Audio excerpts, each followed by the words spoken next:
В Амгинском районе в рамках подготовки 14-й спартакиады по адаптивным видам спорта организационная комиссия осмотрела объекты размещения и проведения игр.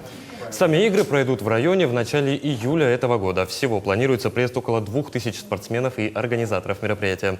Соревнования будут проводиться на объектах, которые были построены к 7-м спортивным играм в Амгинском, Чапчелганском и Битюнском наслегах.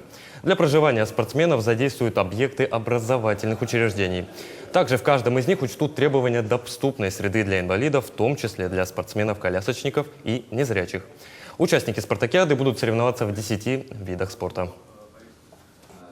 Проведение спартакиады планируется летом с 5 по 9 июля 2023 года. Планируем провести по 10 видам спорта, там по группам среди лиц СПОДа, спорт глухих и спорт слепых. Объекты сегодня смотрели, да, доступность объектов, где размещать будем, где питаться будут и самое главное, где будут проходить соревнования по видам спорта.